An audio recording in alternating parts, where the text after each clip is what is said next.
Good, good. Doug, why don't you start it? Okay, everybody, welcome back. Troy Nasker with the Advanced Spine Joint and Wellness Center in Medina. You can check us out. You can go to www.thinagainohio.com. You can also find us on www.ohiopain.com. You can contact us directly, 330-242-7669. We're back again with Michael Morris. Welcome back. It's good to be back. If we're on Facebook, you're probably saying we didn't go anywhere, but that's okay. What I didn't want to do, I did not want to cheat this because there was one more thing I wanted to ask you. If you're listening on the radio, you can always go back and listen or watch us on YouTube or Facebook. But we were talking about the 10 keys to weight loss.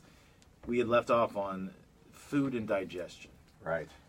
One thing I did not get to ask you, because we got into processed foods, gluten and dairy. What about meat and eggs? Mm-hmm. So meat and eggs are not, they're not the meat and eggs we were eating back in the Pilgrim days, right? Correct. So we are looking at people that you have a gut health issue. Mm-hmm. When it comes to these two pieces, what's your recommendation? Because I know a lot of Americans, especially, it's steak and eggs, right? That's a big deal. If you go out for brunch, that's what you want. And then everybody kind of sits back and feels miserable after they ate it, but you were oh so pleased to get it, right? Pleased to be eating that, sure. Well, let's pick on eggs first. We'll talk about eggs. Again, like if you listen to the last show or if you're just still tuning in on Facebook Live, we had talked about the way that they market to us. And I was talking about a box of cereal last time and this high fructose corn syrup. Eggs we can look at very similarly in the way they market to us. Now, what we really want is we want eggs that come from chickens that are true free range, okay? Now, the marketing gets really, really creative when we go into the stores to look for what we're looking for. You may now see these packages of eggs that have cage-free. Right. Right, okay. Now, some of these chickens, they're in these 6x6 cages, and now legally they can call them cage-free if they're allowed to run around in a barn that's a little bit bigger, but they're still being fed the same things. So they're still being, loaded full of growth hormone.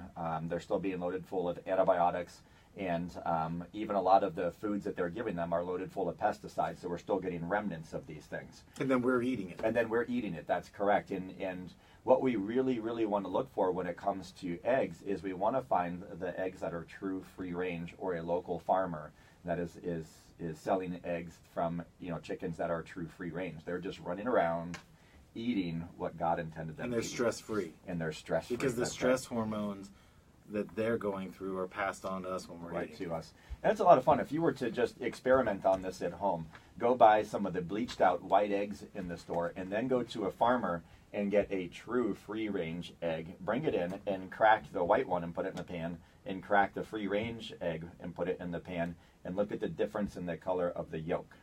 Mm-hmm. And what you'll find is that the free-range egg, sometimes they have like an orange, almost reddish hue to them. And then the ones that come from, the chickens that are full of all the things that we don't want have this pale yellow-looking yolk that's totally devoid of any vitamins and nutrition. But it's interesting you said the bleached white because when I was a kid, that's how I thought it was until we actually went to a farm and I'm like, those eggs are all rotten because they're a different color. But again, the marketing of it is it's white, it's pristine. This is cleaner. Yeah. Right? Yeah. You're eating something that is not cleaner, but it looks that way. The packaging is very nice. Sure. Anything that looks, appealing, of course, we're going to want to eat. If you go get them from a farmer, like we have a young lady across the street that raises her own chickens, and we go over there and get the eggs from there, and they don't look so clean. They're different sizes. They have goo on them.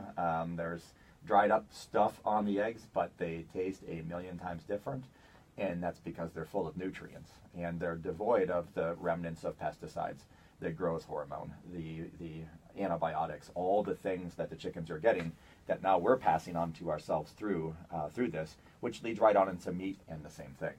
Well, meat is such a, I don't know how to explain it unless you see it. And again, some of these documentaries like Bigger, what is that documentary? The guy where all he does is eats McDonald's. Super Size Me. Super Size Me, yes. I think we should also have a DVD commentaries because I keep bringing up all these things that we see on Netflix. But when you see what they do to cows, the meat that we're getting, and I mean, these things are huge. They're like cartoon drawings. Sure. And then they are being fed to us.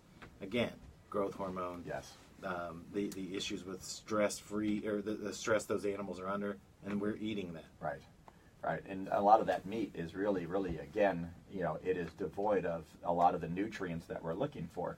And this is what gut health, this whole, 4 to 5, 6, how many shows it's going to take to get through this doesn't matter. But that's what this is all about, is to get folks to learn about, hey, what is gut health, and how do we eat, clean, and how do we eat foods that are going to be nutritionally rich rather than nutritionally devoid, so our bodies get the nutrients it needs to be able to function right. Let me ask you this. So when it comes down to meat, because one of the things, and again, I always like to talk to you off the air about my own personal knowledge of this, but is there actually a meat that you can go to, like say a Whole Foods, or is there a go-to meat you can get that is devoid of all these hormones and all that, or are they all kind of touched or glanced by this? I think that we're pretty lucky nowadays in that, a lot of the big chain stores now have really caught on to the organic, craze that's going. Everybody knows that this is the right thing to be doing. Before you'd have to go to small, farmer markets, or like an Earth Fair or something like this. And I still think those are your probably best places to go. I think to the markets themselves versus the chain store. And even with some of the farmers markets, you really got to know the farmer and what are they really doing, because some of them may not have the things in there we're really looking for. But those are probably your best places to go. A lot of the big chains now do carry a lot of good organic produce and good organic meats. So we can go to a Giant Eagle or a big they've chain. added that. Yeah, and you can find a good section of foods that are what we're looking for. Have you ever been to a Whole Foods just to, like, you're looking for a couple? It is the most intimidating thing if you're in this early part of this journey to get healthy. Yeah. Because you expect to see, here's your General Mills aisle, here's this. I spent probably 45 minutes in there because I could not. The marketing, which is the key to this. Yeah. The labels don't really mean anything, so it doesn't pop out. Right, yeah. So then you're unsure, and you end up spending more time than you need to just get in there and get, like, rice cakes and things sure. to juice, It's a little intimidating at first. And what I always tell people is, listen, early on is this is an adventure, and this is like a lifelong learning process. And if you go out and you try to switch all these things at once, which is fun and it's cool, there's going to be a little bit of a learning curve with it. And it's not something that you just pick up right away. It's kind of like the tip of the iceberg. Right.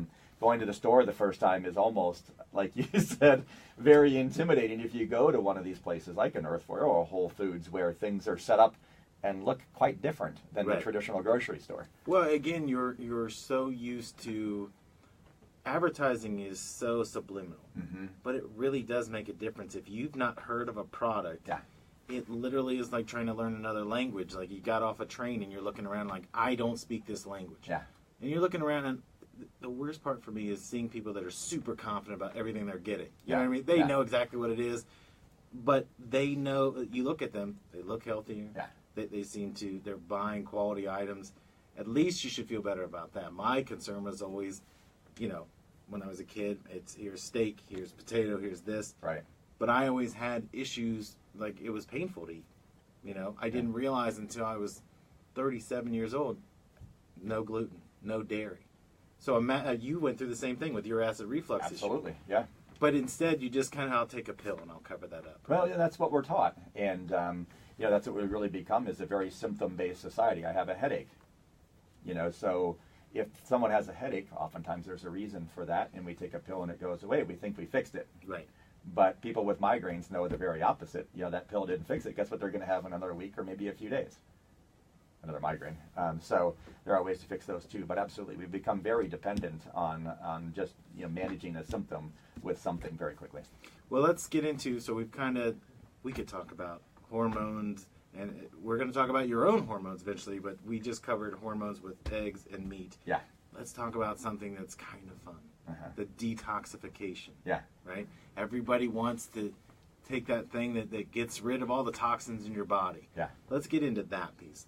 Define what the detoxification means. Yeah, and a lot of folks think that, when we talk about detox, when I get into talking to them about programs or ways that they can begin to get their body working correctly, one of the first things that we oftentimes talk about is detox. And a lot of folks think that detox means, hey, you're going to drink something brown or green that looks really goopy and ugly, and you're going to spend a week on it. It's going to taste terrible. Right, and it's going to taste terrible, sure, and then you're going to spend a week in the bathroom. And that has nothing to do with detox. Where does that come from? I don't Where's know. That thought? I feel like it's that... a cleanse, a colon cleanse, I don't know where they Well, that's what I think people think of it as a torture to do this. And I think it's like that urban myth. Because really, when you look at this, one of the things that... Tell people what you said about doing a kind of a cleanse for one day. The water jug. Oh, yeah, we were just, How sure. simple this is, because this isn't something painful. It's nothing gross. No, not at all. We do a lot of detox. Detox is a very broad term, and we'll kind of define that broadly. It's really hard to say this is exactly what detox is and how it goes, but one fun thing to do is oftentimes just let our bodies rest. And if we're constantly eating, our body has to expend a lot of resources on sending blood to the GI system to actually digest foods. This is why a lot of people feel tired, is we're expending a lot of resources and energy trying to digest foods that don't digest well. Kind of like the image of people on Thanksgiving, they overeat and then they all sit back. Everybody's tired. Yeah, they took their hand in their pants and then, like 10 people take a nap on the couch. That's what we're talking about. And we all blame it on the tryptophan in the turkey. Right. But what happens, quite frankly, is that we're now sending a lot of resources. We're stimulating a very different part of our body to now work on digestion. And as we work on digestion, a lot of our nervous system switches over to focusing on that. Blood flow focuses over to the GI system. So that means our body is not focused on an alert state, and it's going to put us to sleep. But there's oftentimes problems with people have fatigue because we're spending so much time trying to consume energy on digesting things that just don't digest, so they always feel tired. That's one thing. But toxins also. So what you had talked about, doing just on Saturdays, we just do a little fasting, and I'd recommended this to you just on a Saturday, just fast. Don't give your body the ability to expend all this time digesting. Let it rest. Well, it's a reboot, really. It really is. It's just letting your GI system rest. It's giving it a time to kind of clean itself up and quote unquote detox. And what we had talked about is just some distilled water combined with pure lemon juice and some pure maple syrup. Still getting some energy. But lemon juice is also a very cleansing agent that helps basically clean the GI system and aids in detoxification of both the small intestine and the liver. So it's a great, simple way to just get introduced to what is detoxing. And this is a very light way to go about it. And like I had mentioned to you, you'll probably notice that you have a heck of a lot of energy and mental focus because we're not expending all those resources on our GI tract. But it's funny that something that simple, because I know a couple people that have done that very thing where you're like, what is in that jug? But they're also the most annoying people because they're not on coffee or anything, and they're like super excited to talk to you. I'm like, relax, dude. I'm going to drink this pot of coffee and I'm going to catch up with you. Yeah. But that's not how it works, right? So when we're talking about detoxification, one of the things I find interesting about this is that the toxins that you're taking in, they get in your connective tissue. Sure, yeah, right? Exactly. So you have to shed that before you can really get healthy. And again, it's all gut health, but when it's in your connective tissue, that's what's causing, the arthritic conditions to build up, or bloating or swelling when you're eating, or just even sitting around, right? Absolutely, you betcha. And a lot of these toxins, for people that are really interested in weight loss, and toxins affect both weight loss and pain. And you hit on two key ones. First, talking about weight loss, is that toxins are stored in our fat cells.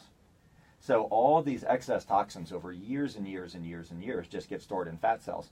So people that are trying to lose weight oftentimes feel stuck. And the reason that they're stuck is that we've never been able to get these toxins out of their fat cells. Therefore, their body's not going to release fat because it needs to continue to wall off these toxins. Does that make sense? Yes. So what we do with detox oftentimes is we just are trying to get toxins that have been stored up in fat cells out. But so when you're initially getting someone in and you're talking about this process, does it seem to be like, I'm more willing to put up with the symptom than to correct it? Because everybody wants to lose weight, or they want to get rid of pain. I mean, pain management has been the biggest thing for you. Like, you're not just trying to manage it, you're trying to get rid of it, right? Correct, right. But if people aren't willing to do the detoxification part, they're not fixing either one, right? That's right. And we have oftentimes folks that have gotten into chronic pain, and now they've put on weight. So now we have two issues. Is one connected to the other, though? 100%. Okay. Yeah, it all goes back to the gut. Right. But again, solving one can correct two things, right? A million percent. Yeah, a lot of times folks that come in chronic pain, strangely, we just go, listen, you've already been to pain management. You're on all these medicines. You've tried all these things. You've been everywhere. Nothing's working.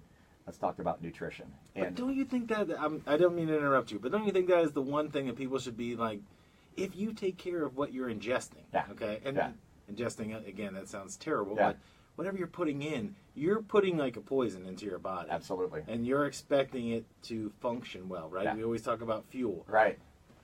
But people are so worried about changing their habit and changing their lifestyle. It could shed you of pain. It seems like more people will come in and want, just make this pain go away. I don't want to change my life. I want you to fix the pain I'm going through. Right. And it's really funny. I was doing, this brings up a really fun story. I was doing a lecture on neuropathy. And if anybody knows what neuropathy is, it's nerve pains in the hands or feet. And we treat that as well. And I was doing this lecture, and we do a lot of lecturing. And I was just talking. And I get to this point in this lecture where I'm talking about how foods contribute to pain. And of course, that's a new concept for a lot of people. And when I talk about this, sometimes you see some furrowed eyebrows or maybe some quizzical looks. How are we doing on time? We're good. Okay? Finish this thought and we're going to go to break. Great. So I got some quizzical looks, and I usually do when I get to this point, where you get some people that look and they go, food, how is that contributing to pain? And I get into aspartame. So I got onto this, I don't know how, but I got onto my soapbox about aspartame, and I started beating my drum about aspartame. It doesn't take much to get you on that box about aspartame. Right. So I get it, and I'm going on this, and all of a sudden there's this guy, he's in the crowd, and he raises his hand, and he waves at him, he goes, whoa, whoa, whoa, whoa. Stop. And I was like, oh boy, I've touched a nerve again. And I usually do when I get onto this topic with somebody about nutrition. So, this fellow says, hey, listen, can I take over for a second? And I've never had that happen during a lecture. And I was like, sure, go for it. So he stood up and he goes, listen, what he's saying about aspartame is 100% correct. He's like, years ago, I was in pain management. I was on all these medicines because I had all these pains everywhere. And I didn't know what was wrong with me. My doctors didn't know, but I was on all these medicines. And he happened to go to a massage therapist. I don't know who this massage therapist was. I'd love to hire her. But this massage therapist said, hey, listen, you're drinking 12 Diet Cokes a day. You're full of aspartame. Just stop that and see what happens. Well, guess what? He stopped that and he was out of pain. So he stood up, and it was a perfect testimonial during this lecture to say, you need to get off aspartame because he's pain-free and off medicines by just removing one toxin.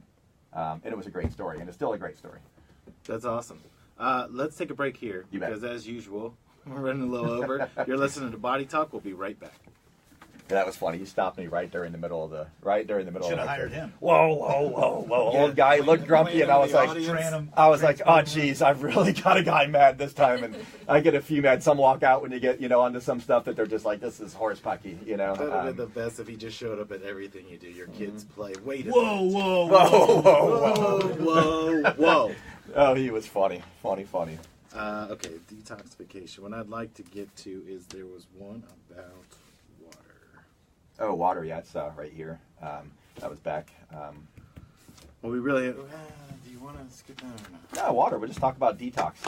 Just talk about why do we use water? Why distilled water? And that'll tie right into detox. Because when we detox, we're only allowed to drink distilled water. That's it. So, yeah. Okay, let's come back. Distilled whiskey. It's the same. There's water and whiskey somewhere. I'm not sure. Not the same thing. I'm sure we have some patients that would love to hear that, Doug. Distilled whiskey. All you've got to do is drink whiskey all day. Yeah. Just don't drive.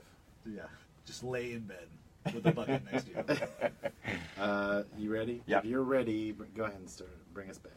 All right, here we go, guys. Troy Nafsker back with Body Talk. Again, check us out, www.thinagainohio.com or www.ohiopain.com. Mike and I have been talking about detox today. Yeah, so before the break, you told that great testimonial. What I want to talk about, we were talking about the detoxification. What role does water play? Just regular water. Sure. Water is a huge piece of detox, and it's a huge part of health as well, and it oftentimes goes overlooked. And when we really talk about, weight loss and trying to improve someone's health, the first thing we're going to do is just talk about hydration. Most Americans, 90% of Americans are chronically dehydrated and will oftentimes feel hungry when they're actually thirsty. So most folks are just dehydrated. That's number one. But number two, the quality of our water is a huge, huge issue. And I don't know what the town was in Michigan. Was it Flint or something like that in Michigan? They've got lead in their water. Right. And I can guarantee you that, that's one source of bad water. But, where I live, we get this little bill each and every month for our electric and for the utilities in general. And they even make mention on there that they haven't tested their water the way that it's supposed to be for years. And we talked about the chlorine count of that water. Remember when we talked about that? Yeah. We compared, my wife just did the chlorine count. You took it in your kitchen to do this. Right, yeah. So we looked at our pool, and then we looked at the water, the chlorine count. It was almost identical. So what we're getting with our water in terms of toxins is you're getting fluorides, and you're getting a lot of chlorines, and we're getting a lot of other things that have leached into our water that aren't designed to be there and that are very, very bad for our bodies. So they're very pro-inflammatory and very acidic. Easy for you to say. Yeah, right. But they're also very acidic. So when it comes to detox, we will get folks away from any type of water from a tap and get them over to distilled water, which is about as clean as we can get. And the importance of that, again, is the function for your kidneys and everything. It's not just, the water, whatever source you get, we would like it to be distilled, but whatever source you get, it is a natural purification. Absolutely, yeah. Years ago, and this is dating me because I'm 42 years old, but I remember Oprah had this thing where it was like drinking, it was like a gallon of water. She didn't say a gallon of water, it was like 120 ounces a day, and she lost all this weight doing that, but it was like, that's all she was doing, right? Today she's doing the Weight Watchers thing. Yeah. But when you look at the results of what she looked like before, because she was drinking so much water and using that as a detoxifier, right, she felt healthier and she lost all that weight, right? Yeah. What is the recommendation you would make for how much water somebody should drink in a day? We have to be careful with water because too much of a good thing is a bad thing. And we really, really have to be careful. But honestly, somewhere around 80 ounces of water a day for most people is safe. And, maybe some people with other health issues need to be careful. Maybe if they have kidney problems or heart failure, these kind of things. So that doesn't fit the bill for everybody, and doesn't fit the bill for maybe someone that's really small either, maybe 80, 90 pounds. We don't want to get too much water. But if you can, 60 to 80 ounces of water a day will at least get us in a state of hydration. And what that also does is, again, we talked about stored toxins. Stored toxins, they're stored in the liver, they're stored in the fat cells, they're stored in many places. The better hydrated we are, we can start flushing some of these things out, if that makes sense. Which is key. We're trying to do everything organically and naturally that we can for the body for gut health. Absolutely. And that's one of the reasons what we do is so successful is, we're 100% successful with people in improving their health and weight loss and whatever it is they want to do if they just follow some simple steps. We're going to take away foods that are toxic, and then we're going to detox simultaneously. And before you know it, in 4 weeks, there's pretty cool things happening. When you're detoxing, what are some of the things that you see in patients? Is it more the color of their skin, just the way they're bouncing around? Overall, when your body's healthier, everything's running at a prime state, right? So you're able to see a person come in from day one and see that change in a 3-4 week period, right? Yeah.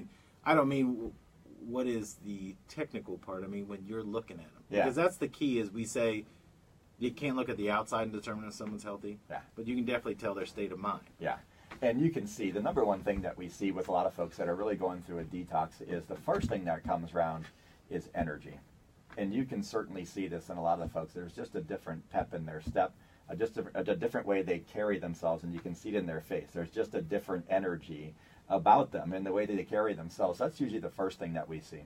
And absolutely, people with poor gut health and that are very toxic also don't have healthy looking skin, and you see things start to improve like acne, color, fullness, wrinkles, things like this will begin to improve as we hydrate and we detox.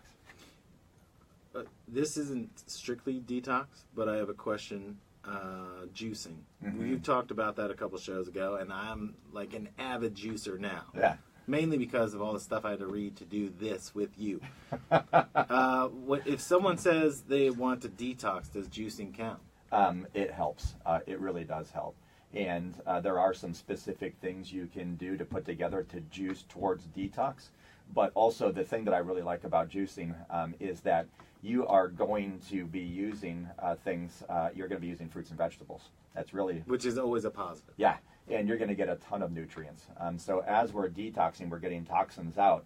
You're going to be getting your body just packed full of good nutrients that it needs to now start running this machine correctly. When you hear someone say that juicing, like they're trying to do it for weight loss, it's not really, it's more of a purification thing more than weight loss. I mean, weight loss can be a side cause. Yeah.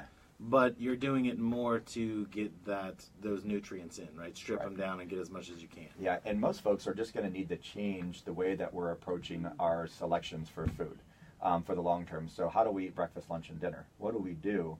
How do we prepare it? And where do we get these foods from? Juicing along the way is great to assist in that. But really the key is teaching folks to really, really learn to find natural foods that are organic and healthy and be able to make things that are also tasty and something that you look forward to. Maybe like macaroni and cheese and mashed potatoes. People love eating those things.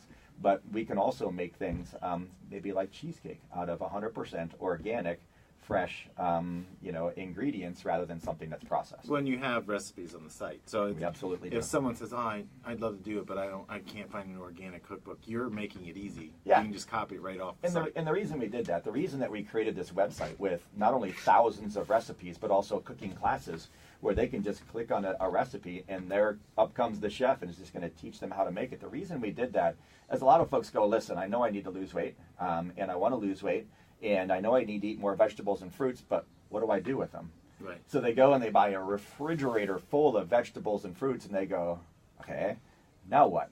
Right. What do I do with it?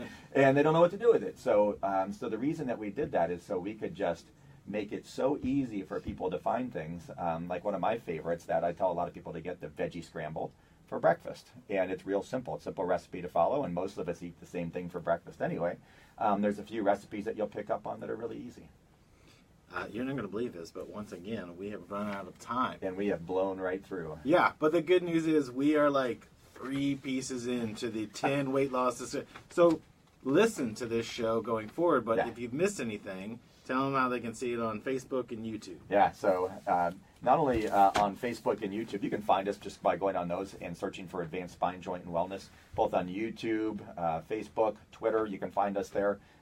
Most of these shows can also be found just by Googling Body Talk. At this point, you'll find our shows there. And you can also find us on many places on the web, www.thinagainohio.com or www.ohiopain.com. And probably in the next week or two, this Weight Loss Discoveries packet will be free on www.ohiopain.com. Cool. Well, send us off for the week. Until next week, we'll see you then. This is Body Talk.